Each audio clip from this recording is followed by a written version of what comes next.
Bonjour, donc aujourd'hui je vous annonce une grande nouvelle.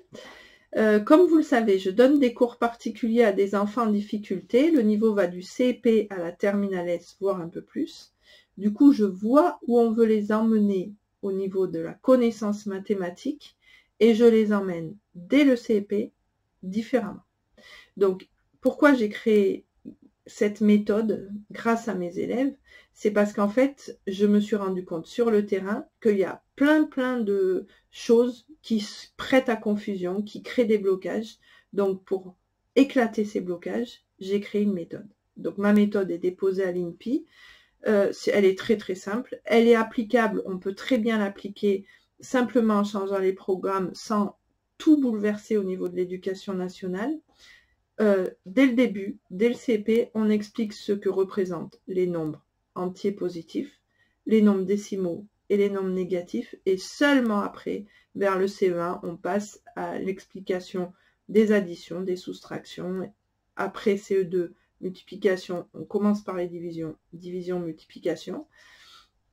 Et voilà, donc cette méthode-là, après, toutes les connaissances mathématiques, que ce soit dès le début, en primaire, ou après le collège, elles sont données dans un autre ordre, qui font que, voilà, les choses sont beaucoup plus simples. Les fractions, c'est pareil, les fractions, c'est un très gros morceau au niveau de la scolarité, qui aide, pas que pour les maths, mais pour la physique, pour la chimie, pour plein d'autres matières qui sont scientifiques, et elles sont tellement mal abordées que j'ai beaucoup d'enfants qui sont bloqués et qui gardent ce blocage jusqu'à la première. Et en première, souvent les notes dégringolent parce qu'en fait, ils sont vraiment pas à l'aise avec le calcul des fractions.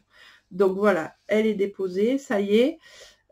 Il faut changer les choses parce que, voilà, je rappelle, hein, on est dernier en Europe au niveau des connaissances mathématiques et je trouve que c'est pas bien parce que, voilà, on a quand même une école qui fonctionne. Donc c'est vraiment peut-être les programmes qu'il faut changer. Au niveau du français, j'ai déposé aussi mon livre. C'est en fait les bases du français. Donc c'est un livre qui est il y a une méthode de lecture aussi dedans, qui est phonétique et syllabique. C'est une histoire à raconter aux enfants.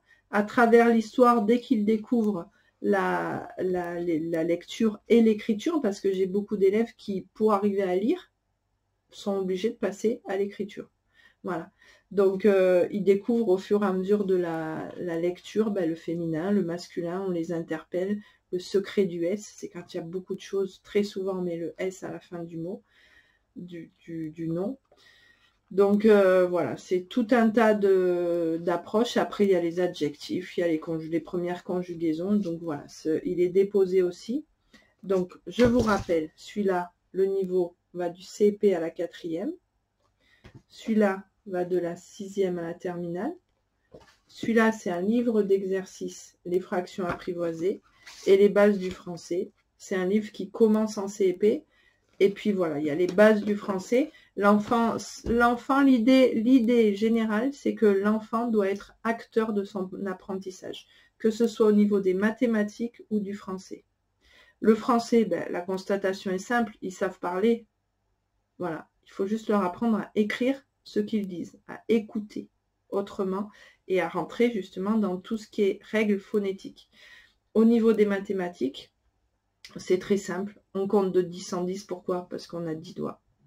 Et à partir de là, le constat est simple, on passe d'opérations, d'observations, de manipulations simples qui sont possibles à faire en classe entière comme l'école est structurée actuellement.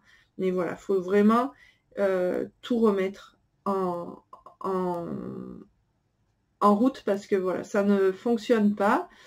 J'aimerais bien qu'on me réponde à ma question, qui sont les gens qui font les programmes, parce que depuis des années, depuis 1990, je donne des cours et le niveau diminue d'année en année. Le constat devient alarmant. Il est temps de faire quelque chose. Donc voilà, moi je fais quelque chose en proposant une méthode. Bonne journée, au revoir.